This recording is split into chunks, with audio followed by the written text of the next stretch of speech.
Okay. So in this lecture of second part of uh, our demo class, we discuss about what is LM curve. तो LM curve किसे कहते हैं?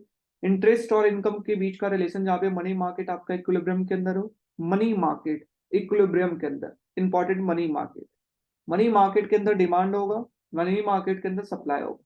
Demand for money की अगर बात करते हैं तो डिमांड फॉर मनी क्या, वो डिपेंड करता है इनकम के ऊपर। आपका इनकम कितना है, इनकम ज्यादा है आप डिमांड ज्यादा करेंगे बैंक से पैसे। दूसरा इंटरेस्ट रेट के ऊपर, अगर इंटरेस्ट रेट ज्यादा है, अगर ज्यादा है इंटरेस्ट रेट, तो आप डिमांड क्या करेंगे, कम करेंगे। गेटिंग, कि रहने दो बैंक के अंदर ही पैसा रहने तो मुझे रिटर्न ज्यादा मिले। और इनकम हम कितना प्रोपोर्शन में डिमांड करेंगे, के प्रोपोर्शन में। अब इंटरेस्ट रेट के कारण हम कितना प्रोपोर्शन में, एच प्रोपोर्शन। तो that's why income positive effect, this is negative. तो इक्वेशन हमारा क्या बताता है डिमांड फॉर मनी का, L is equal to K Y minus H I, where K represent what, कि इनकम में चेंज होने के कारण डिमांड फॉर मनी में कितना चेंज हो रहा है, and H represent what, interest rate में चेंज होने के कारण डिमांड फॉर मनी में कितना चेंज है। गेटिंग, एक इनकम के चेंज होने के कारण, दूसरा इंटरेस्ट रेट के चेंज। तो this is your demand for money. तो ये डिमांड फॉर मनी, और अगर हम डिराइव करें कि डिमांड फॉर मनी की इक्वेशन क्या होगी, तो interest rate and demand for money horizontal axis पे। इंटरेस्ट रेट अगर कम ज्यादा है तो लोग डिमांड फॉर मनी क्या करेंगे, कम करेंगे, रहने दो बैंक के अंदर ही ज्यादा रिटर्न मिल रहा है। Let suppose interest rate decrease हो गई। अब आपको पहले जो 8% का इंटरेस्ट रेट मिलता था वो अब मिल रहा है 5% का। अब आप क्या करेंगे, बैंक अच्छा नहीं है, बैंक से अच्छा हम स्टॉक मार्केट या फिर म्यूचुअल फंड या कोई अदर इन्वेस्टमेंट के अंदर हम लगाते हैं। ठीक है, तो इससे आप डिमांड फॉर मनी बैंक के अंदर जाएंगे, कहेंगे मेरा पैसा दो, तो डिमांड आपका इंक्रीज हो जाएगा। ठीक है, तो अगर इंटरेस्ट रेट ज्यादा, डिमांड कम, कम तो ज्यादा, तो कैसा, negative relation. Okay. Next one is supply for money. Supply for money क्या, अगर शॉर्ट टर्म के अंदर आपका सेंट्रल बैंक किसी भी कंट्री का क्या होता है, लाइक आरबीआई, तो वो अपना सप्लाई क्या कर दे, फिक्स्ड। तो फिक्स्ड कर देने के कारण आपका जो कर्व है वो कैसा होगा, वर्टिकली शेप्ड। ठीक है, तो ये आपका वर्टिकली शेप्ड आपका कर्व होगा, और ये निगेटिवली स्लोप डिमांड। अब बात करते हैं ये कहाँ पे आपका इक्विलिब्रियम होगा, तो इक्विलिब्रियम कहाँ पर होगा, जहां पर आपका दोनों मिलते हैं। जहां पे इक्विलिब्रियम कहाँ पे, जहां दोनों इंटरसेक्ट करते हैं। एक तो पॉइंट ये हुआ, दूसरा इक्विलिब्रियम का पॉइंट क्या हुआ, let suppose demand for money get increase due to increase in income. Income बढ़ा, डिमांड फॉर मनी इंक्रीज हो, demand for money get increase. ठीक है, तो ये आपका यहाँ से कि आपका क्या, फिर देखिए हम पॉजिटिवली स्लोप आपका एलएम कर्व आता है। ठीक, अब हम देख रहे हैं slope, slope of LM curve. तो एलएम कर्व का स्लोप क्या, दो फैक्टर के ऊपर डिपेंड करता है, एक तो के और एक एच। ठीक है, के क्या है, इनकम के चेंज होने के कारण डिमांड फॉर मनी में कितना चेंज हो रहा है। एच क्या है, इंटरेस्ट रेट के चेंज होने के कारण डिमांड फॉर मनी में कितना चेंज हो रहा है। गेटिंग, हाँ। तो अगर स्लोप की हम बात करते हैं तो आ, आपका चाहे तो स्लोप ये फ्लैटर हो सकता है, और चाहे तो स्लोप ये स्टीपर हो सकता है। चाहे तो स्लोप फ्लैटर हो सकता है, चाहे तो स्लोप स्टीपर हो सकता है। गेटिंग, तो फ्लैटर कब होगा, फ्लैटर तब होगा जब के की वैल्यू डिक्रीज होगी और एच की वैल्यू इंक्रीज होगी। हिटिंग, एच की वैल्यू इंक्रीज होगी और के की वैल्यू डिक्रीज होगी, तब आपका स्लोप क्या होगा, फ्लैटर। ठीक है, वो फ्लैटर। और स्टीपर कब होगा, जब के की वैल्यू इंक्रीज होगी, एच की वैल्यू डिक्रीज होगी, तो आपका कैसा बनेगा, स्टीपर। ये दोनों में बहुत कंफ्यूजन रहता है। ठीक है, बट आपको ये याद रखना है कि के की वैल्यू, एक ही चीज आपको याद रखना है कि के की वैल्यू कम होगा तो फ्लैटर बनेगा। ठीक है, एच की वैल्यू ज्यादा होगा तो स्टीपर। गेटिंग, तो के की वैल्यू कम, एच की वैल्यू ज्यादा तो फ्लैटर, के की वैल्यू ज्यादा है तो स्टीपर बनेगा। ओके, तो ये स्लोप का इफेक्ट है, क्यों है, कैसे है, कर्व को ड्रॉ करके हम लोग क्लासेस के अंदर देखें अच्छे तरीके से। ठीक, अब हम लोग शिफ्ट की बात करते हैं, shift of LM curve, Y LM curve shift. तो हमारा आई और वाई गया, के और एच गया, बचा क्या, एम बार बाई पी। तो सिर्फ इसके M bar by P bar को क्या कहेंगे, रियल मनी सप्लाई। रियल क्योंकि प्राइस के रिलेटिव में, रियल मनी सप्लाई। तो शिफ्ट ऑफ एलिम कब होगा, जब रियल मनी सप्लाई चेंज होगा तब, change in real money supply, M bar P bar की वैल्यू। हो सकता है वो एम चेंज हो जाए, हो सकता है वो प्राइस चेंज हो जाए, फिर भी वो शिफ्ट हो।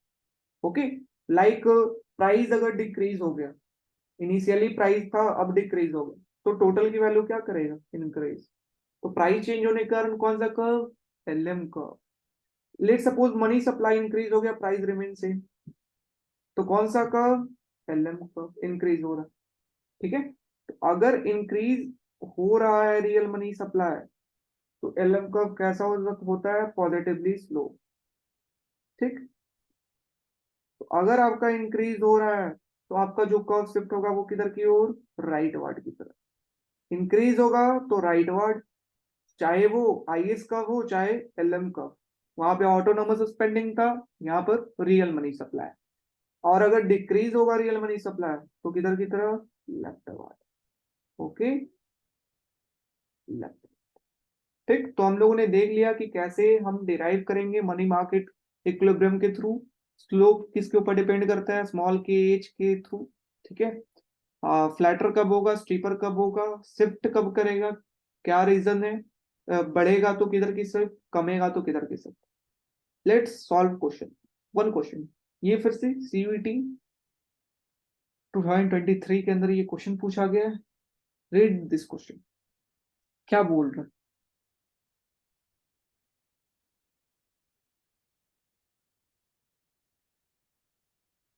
Read this question.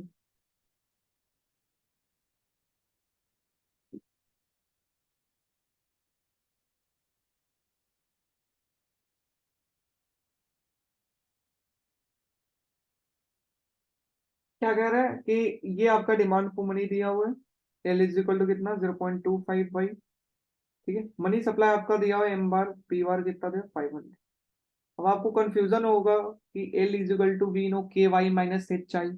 यहाँ पर के वाई दिया है, एच आई नहीं दिया है। और नहीं दिया है मतलब क्या, इसमें एच का वैल्यू कितना होगा, 0। ठीक, तो हमें उससे लेना देना नहीं है, ये आपका डिमांड फॉर मनी। ठीक, अब इक्विलिब्रियम की बात करते हैं कि इक्विलिब्रियम, हम क्या जानते हैं कि मनी मार्केट इक्विलिब्रियम के थ्रू एलएम कर्व डिराइव होता है। और हमें यहाँ पे पता करना है कि कितना इनकम होगा। इनकम बताइए कितना होगा, एलएम कर्व का शेप क्या होगा, पॉजिटिवली, वर्टिकली, हॉरिजॉन्टली, ये बताइए। तो इक्विलिब्रियम हम जानते हैं एलएम कर्व कहाँ से डिराइव होता है, मनी मार्केट इक्विलिब्रियम से। मनी मार्केट के अंदर क्या होता है, K Y minus H I is equal to M bar by P bar, we know, right.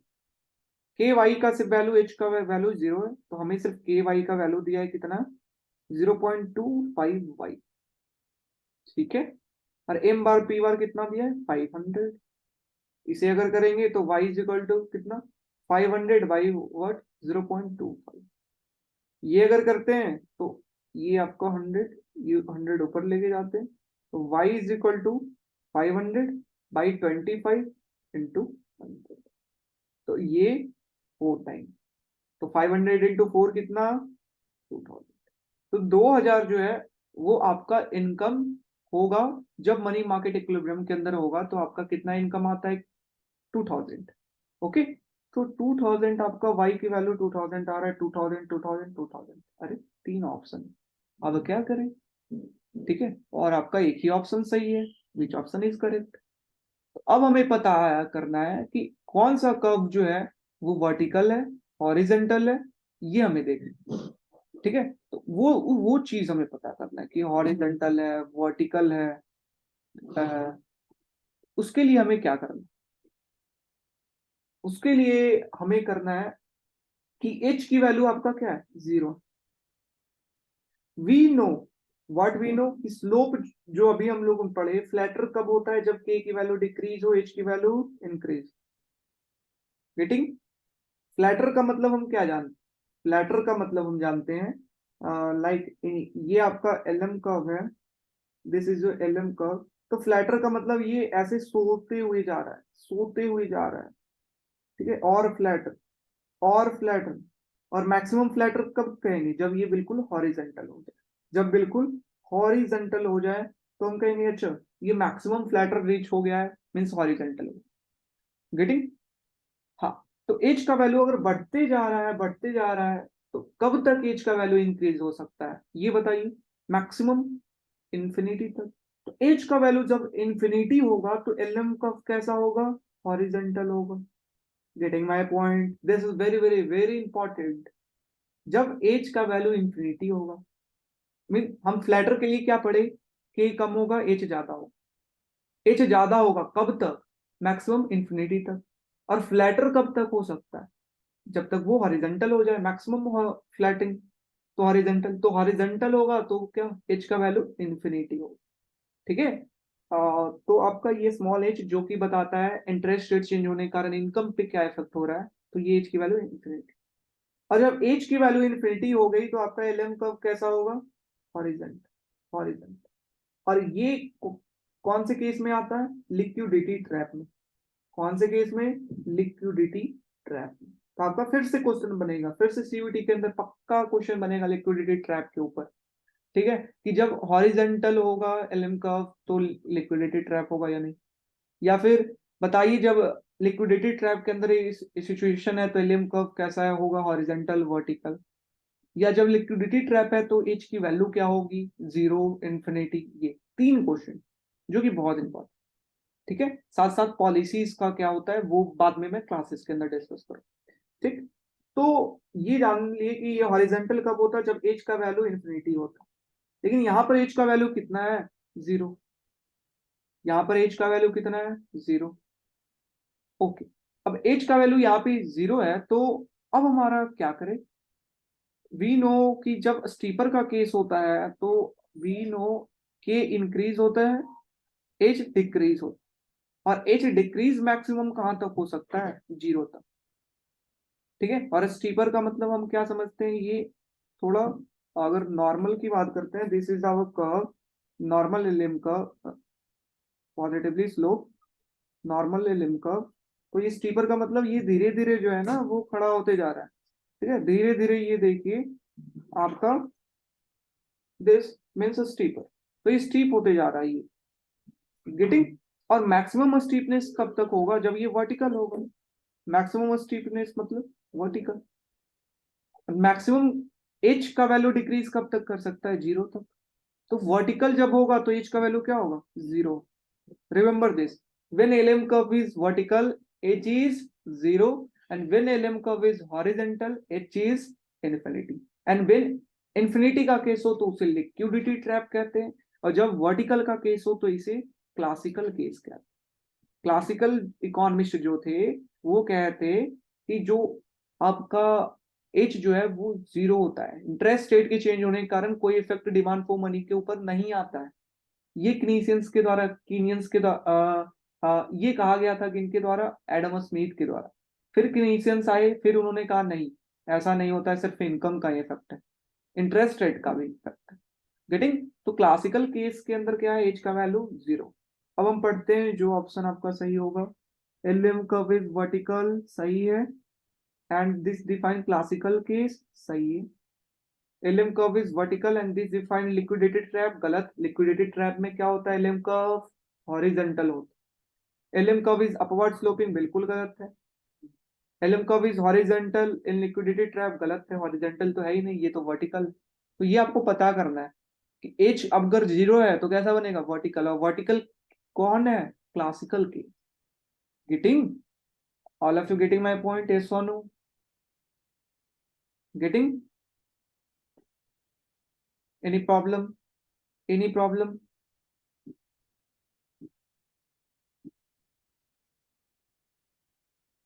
Okay. हाँ, let's solve this question. This two question, then we end our class. कि when economy is in liquidity trap, LM curve is vertical or horizontal? Vertical और horizontal सभी से, ये true है या false है? ये स्टेटमेंट ट्रू है या फॉल्स है? ये आप कमेंट सेक्शन में लिख करके बोलो, चैट बॉक्स में आप लिखे ट्रू है या फॉल्स। जब लिक्विडिटी ट्रैप में है सिचुएशन तो एलएम कर्व वर्टिकल होगा या हॉरिजॉन्टल? जल्दी।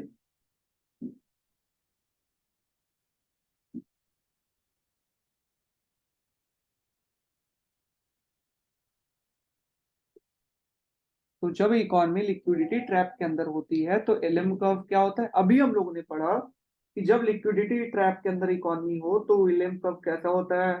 हॉरिजॉन्टल। कोई भी इफेक्ट नहीं होता है। ठीक है। अब लाइक यहाँ पे अगर हम यूज करते हैं मॉनेटरी पॉलिसीज। तो मॉनेटरी पॉलिसीज का इस्तेमाल होने का यहाँ पे कोई इफेक्ट नहीं आएगा, नो इफेक्ट। ठीक है, मॉनेटरी पॉलिसीज का नो इफेक्ट। क्यों? क्योंकि ये मिनिमम इंटरेस्ट रेट के ऊपर पहुंच चुका है। अगर मॉनेटरी पॉलिसी और मॉनेटरी एक्सपेंशन करते हैं तो इंटरेस्ट रेट नेगेटिव के अंदर चला जाएगा। ठीक है, जो कि कोई भी ये चाहेगा नहीं इकोनॉमी। तो interest rate already critical level पे है, that's why monetary policy is not effective. Which policy is effective? अगर आईएस कर्व की बात करते हैं, like this is initial IS curve, ये इनिशियल आईएस कर्व।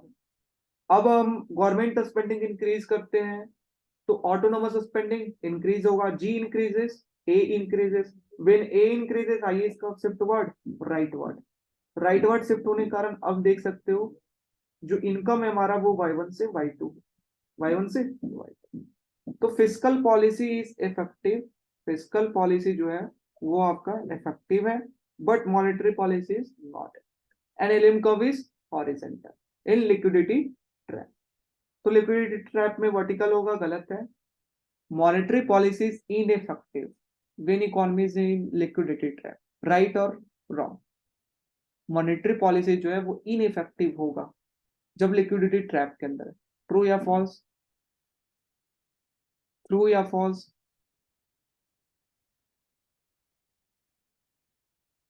ट्रू या फॉल्स? जब monetary policies liquidity trap condition की बात करते तो एलएम कर्व क्या होता है? हॉरिजॉन्टल। हॉरिजॉन्टल, और हॉरिजॉन्टल का मतलब है कि आपका इनकम ये वाई लेवल का है। तो मॉनेटरी पॉलिसी अगर इंक्रीज होता है तो M bar by P bar increase होगा। ठीक है, और ये शिफ्ट किधर की ओर करेगा आपका? अगर बात करें ये इंटरेस्ट रेट है तो ये शिफ्ट किधर की ओर करेगा, और इंटरेस्ट रेट कम होगा मनी सप्लाई के कारण, और कम।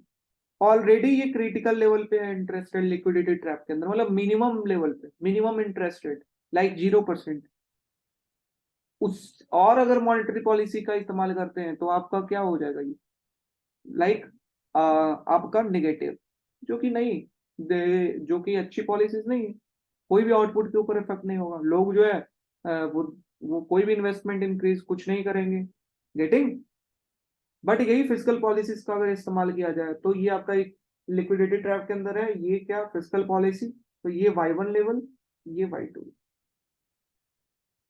ठीक है, तो ये इफेक्ट आपका है। तो यहाँ पर देख सकते हो अगर मॉनेटरी पॉलिसी का इस्तेमाल करें तो y1 लेवल इनिशियली, और y2 लेवल कहाँ पे आएगा, ये और डिक्रीज कर जाएगा आउटपुट। समझ रहे हो? That's why monetary policy is ineffective when economy is in liquidity trap. So see, this is correct one. So option 1 is false, statement 1 is false, and statement 2 is true. So option 4 is correct. Any problem, anyone? Got it? Got it?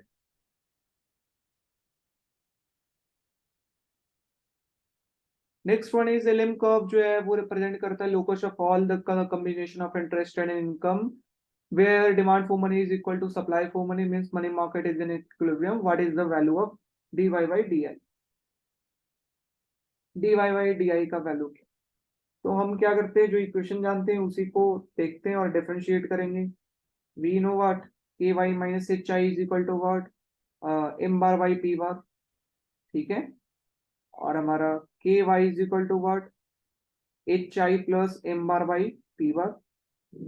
ठीक, और अब हम क्या करते हैं, partial differentiation करेंगे।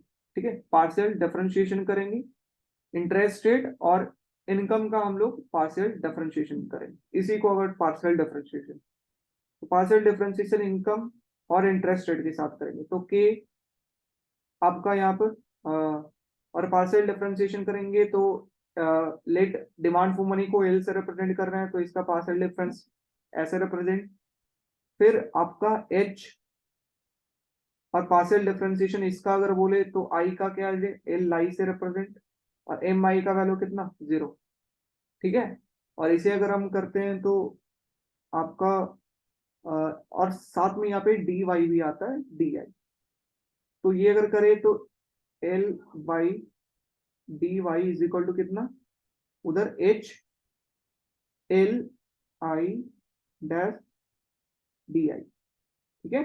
अब D Y by D I अगर निकालें, D Y by D I, तो ये अगर हम अरेंज करते हैं, इसे इधर लेकर के आते हैं, तो L I dash by L Y dash, ठीक है।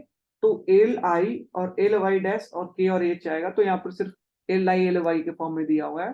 तो इस तरीके से एल आई डैश और एल वाई डैश, बट ये पॉजिटिव में और ये निगेटिव में, एक पॉजिटिव है एक निगेटिव है, ऑप्शन कंफ्यूज किया है आपको, एक पॉजिटिव एक निगेटिव, कौन सा सही है? तो इनकम के साथ क्या है रिलेशन, अगर हम निकाले तो इनकम के साथ रिलेशन क्या देखें, पॉजिटिव। इंटरेस्ट रेट के साथ रिलेशन क्या देखा, नेगेटिव। तो पॉजिटिव नेगेटिव क्या बनेगा, नेगेटिव। तो इस कारण ये नेगेटिव आपका L I dash by L dash L Y dash. तो this is your fourth is your correct option, ठीक है। तो इस तरीके से हम पार्शियल डिफरेंशिएशन के थ्रू हम इसे सॉल्व करेंगे। Getting okay. तो this is your overall lecture on LM curve. तो हम लोगों ने ये देखा अच्छे तरीके से आईएस कर्व और एलएम कर्व और उससे रिलेटेड जो भी क्वेश्चन आपका पूछे गए थे, ठीक है।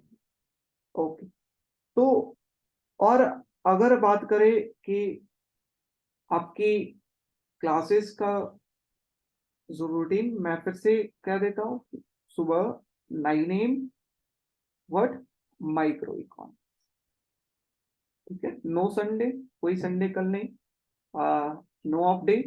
तो माइक्रो इकोनॉमिक्स की हमारी क्लास है सुबह को, ठीक है। 9 से 11 भी हो सकती है।